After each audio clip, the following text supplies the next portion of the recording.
बिस्मिल्लाहिर्रहमानिर्रहीम। अस्सलाम वालेकुम नाज़रीन, मैं हूं डॉक्टर अली और आप देख रहे हैं मेरा फेसबुक और यूट्यूब चैनल। नाज़रीन, भारत ने हद कर दी है। नाज़रीन, सफारती आदाब जो है उसके परखच्चे उड़ा दिए गए। अब पूरी दुनिया भारत के ऊपर थू थू कर रही है।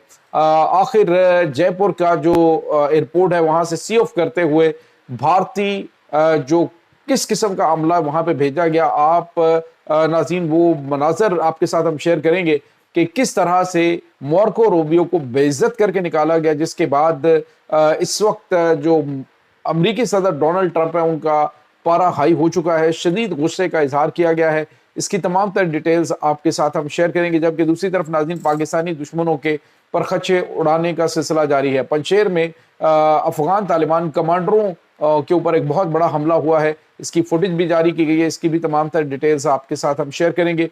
वीडियो की तफसील में जाने से पहले अगर आपने हमारे इस चैनल को सब्सक्राइब नहीं किया हुआ तो आपसे गुजारिश है काइंडली इसको सब्सक्राइब कर लें और बेल आइकन को ज़रूर दबा दें ताकि हमारी आने वाली वीडियो सबसे पहले आप तक पहुंच सकें।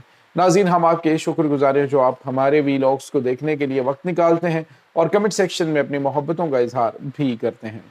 नाज़रीन, इस वक्त सूरत हाल ये है कि जो इस वक्त इंडिया है वो बहुत बुरी तरह से नफसियाती मसाइल का शिकार हो गया है।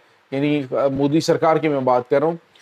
हुआ कुछ यूं है कि पाकिस्तान के एक के बाद एक छक्के ने भारत को, पंजाबी में कहते हैं जैसे कोई बंदा बौंतर जाता है, बिल्कुल इस तरह से भारत जो है वो बौंतर चुका है। उसे समझ नहीं आ रही कि वो करे तो क्या करे। अब आज आके वो गुस्सा किस पे निकाल रहे हैं? अमेरिकी सेक्रेटरी स्टेट पे। यानी पहले तो मोदी जो है वो तमाम तर प्रोटोकॉल जो है उनको साइड पे रख के मार्को रूबियो को जाके जप्फी लगा के मिला। उसके बाद जब डोनाल्ड ट्रंप जो है उसने कुछ भारत के बारे में, पाकिस्तान के बारे में रिमार्क्स दिए, खुद मार्को रूबियो ने कहा जी कि तुम्हारा मसला तो पाकिस्तान से होगा, तुम दोनों का आपस में होगा, तो हमें पाकिस्तान से कोई इशू नहीं है, हमारे लिए वो बड़ा मोहतरम है, हमारे लिए वो बड़ा अहम मुल्क है, हमारा स्ट्रेटेजिक पार्टनर है। तो ये चीज़ जो है वो भारतीयों के लिए काफ़ी ज़्यादा परेशान कुन रही और इंडियंस जो है उनको बड़ी तकलीफ हुई इस बात की।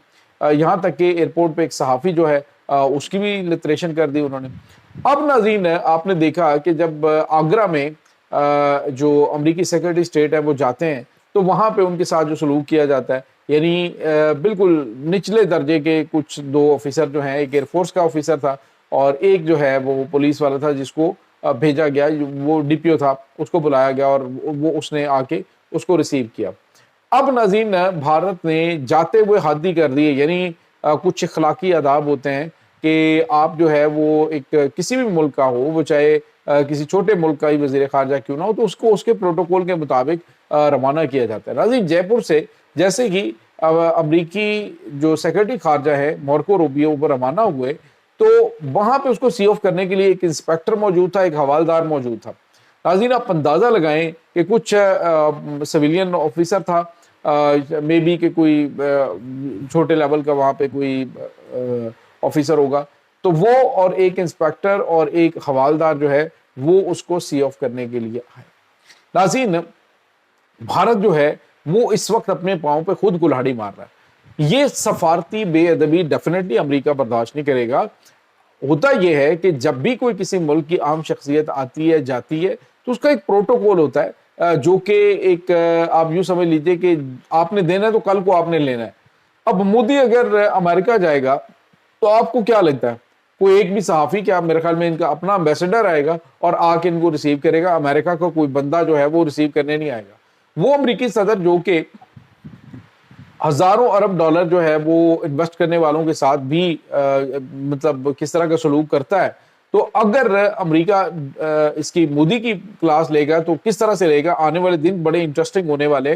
डोनाल्ड ट्रंप की जानिब से भारत के साथ क्या क्या कुछ किया जा सकता है, अभी तो उसने टिम कुक जो है उन्हें कहा है कि अगर तुम भारत के अंदर अपनी फैक्ट्री लगाओगे तो मैं 25% जो है वो एप्पल फोन जो है वो तैयार करने पे तुम्हारे ऊपर टैरिफ लगाऊंगा। तो उन्होंने दूसरे लफ्जों में रास्ते बंद कर दिए हैं। अब बड़ी तादाद में यहाँ से जो अमेरिकन इन्वेस्टमेंट और अमेरिकन कंपनीज है नाज़रीन वो निकलना शुरू हो जाएंगी। जो भारतीय वहाँ पे मौजूद हैं, जो असाइलम सीकर हैं या फिर दीगर जो वहाँ पे वर्किंग कर रहे हैं, उनके गिर्द जो है वो घेरा डोनाल्ड ट्रंप की जानिब से तंग किया जाएगा। इस वक्त अमरीकी मीडिया के ऊपर शदीद गम और गुस्से का इजहार किया जा रहा है کہ بھارت جو ہے وہ جو پوری دنیا میں اپنا شائننگ انڈیا کا چہرہ پیش کر رہا تھا، سفارتی آداب کے حوالے سے بڑی باتیں کی جا رہی تھیں، تو اب امریکی وزیر خارجہ کے جو کچھ ساتھ جو کچھ کیا ہے وہ اب ڈیفینیٹلی آنے والے دنوں کے اندر بھارت کو باؤنس بیک ہوگا، اس کے منہ پہ پڑے گا، اور یہ کیا کیا ان کے ساتھ ہوتا ہے یہ آپ دیکھتے رہیے گا۔ اس کے بعد ناظرین ایک اور بڑی اور اہم ترین خبر ہے، اور یہ جو کچھ یہ انڈیا کر رہا ہے ناظرین، یہ پاکستان کے لیے بڑا پازیٹیو ہے، یہ پاکستان کے لیے مزید امریکہ کو پاکستان کے نزدیک کرے گا، اور انڈیا کے خلاف جو ہے امریکہ پاکستان کو زیادہ سپورٹ کرے گا۔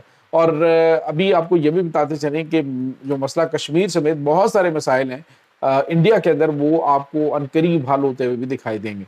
اس کے بعد ناظرین جو اہم خبر ہے وہ ہے پنجشیر سے۔ ناظرین این آر ایف جو ہے اس نے مکمل طور پہ کنٹرول پنجشیر کا سنبھال رکھا ہے، اس وقت ان کے جنگجو مختلف جگہوں پہ اپوائنٹڈ ہیں، اور اس وقت جو طالبان ہیں وہ اس کو دوبارہ واپس لینے کی حتی الوسع کوشش کر رہے ہیں۔ مختلف محاذوں کے اوپر گھمسان کی جنگ جاری ہے۔ آج ناظرین پنجشیر کی طرف جاتے ہوئے افغان طالبان کمانڈروں کی، یعنی جو ٹاپ کمانڈ ہے پنجشیر کی قیادت، آپ یہ سمجھ لیں کہ پنجشیر کی کمان جن لوگوں کے ہاتھ میں تھی، آج ان کی گاڑی جیسے ہی موو کر رہی تھی ٹورڈ پنجشیر، تو جیسے ہی یہ پنجشیر میں داخل ہوئی تو انہوں نے جو دھماکہ خیز مواد ہے، جو آئی ای ڈی ہے، ان کے ذریعے بلاسٹ کر کے اس گاڑی کو مکمل طور پہ تباہ کر دیا، اور اس کے بعد فائرنگ ہوئی ہے، اور سارے کے سارے افغان طالبان کمانڈر اس میں مارے گئے ہیں۔ ناظرین یہ بہت غیر معمولی ہے۔ پہلے آپ کو بتایا کہ اور بھی اہم ترین صوبے جیسے بدخشاں ہے وہ بھی ان کے ہاتھ سے نکل چکا ہے، پنجشیر ہے، یعنی شمالی جو صوبے ہیں وہ سارے کے سارے بھارت کے ہاتھ سے یہ بھارت اور افغانستان دونوں کے ہاتھ سے سمجھ لیجئے نکلتے جا رہے ہیں، کیونکہ انڈیا نے انہی علاقوں کے اندر بیٹھ کے پاکستان کے خلاف سازشیں کی تھیں، انہی علاقوں کے اندر وہ اب طالبان کے ذریعے پاکستان کو ڈسٹیبلائز کرنے کی کوشش کر رہا تھا، تو انہی علاقوں کے اندر اب ان کا خاتمہ ہو چکا ہے۔ پنجشیر مکمل طور پہ افغان طالبان کے کنٹرول سے نکل چکا ہے۔ این آر ایف احمد مسعود کے جو جنگجو ہیں انہوں نے اس کا کنٹرول سنبھال لیا ہے۔ اسی طرح سے جو بدخشاں ہے اس میں تاجک کمانڈر ہیں، انہوں نے کنٹرول سنبھالا تھا، اور اس کے بعد ان کی مدد کے لیے این آر ایف پہنچ گئی ہے اور مزید علاقوں کے اوپر قبضہ کر لیا گیا ہے۔ کچھ جو ہے وہ پاکستان اس وقت گیم ساری دیکھ رہا ہے، پاکستان شاید عید کا انتظار کر رہا ہے، یا کیا معاملات ہیں، یا پھر ایران اور امریکہ کے درمیان جو مذاکرات ہیں ان کو حتمی اور کسی لیول پہ پہنچا کے اس کے بعد پاکستان افغانیوں کی خبر لے گا، افغانستان کے اندر کیا کیا کچھ پاکستان کرے گا ناظرین، یہ تو بعد کی باتیں ہیں، لیکن فی الحال وہاں پہ جو متحارب گروپس ہیں وہ سارے کے سارے یہ دعویٰ کریں کہ پاکستان کے ساتھ ہماری بات چیت ہو چکی ہے، پاکستان کے ساتھ ہمارے معاملات سیٹل ہو چکے ہیں، افغانستان کے اندر موجود جو طالبان رجیم ہے اس کا خاتمہ ہونے والا ہے، اور یہ جو آپس میں ہی اس وقت ان کی دھڑے بازیاں شروع ہو چکی ہیں وہ یہ ظاہر کر رہی ہیں کہ کہیں نہ کہیں کوئی بڑی گیم کھیل دی گئی ہے۔ یہ ناظرین اس وقت تازہ ترین اپڈیٹس چل رہی ہیں۔ اس تمام صورتحال کے بارے میں آپ کا کیا کہنا ہے؟ کمنٹ سیکشن میں اپنے خیالات کا اظہار ضرور کیجیے گا۔ انشاءاللہ بہت جلد ملتے ہیں ایک نئی ویڈیو میں، تب تک کے لیے اپنا بہت سارا خیال رکھیے گا۔ اللہ حافظ۔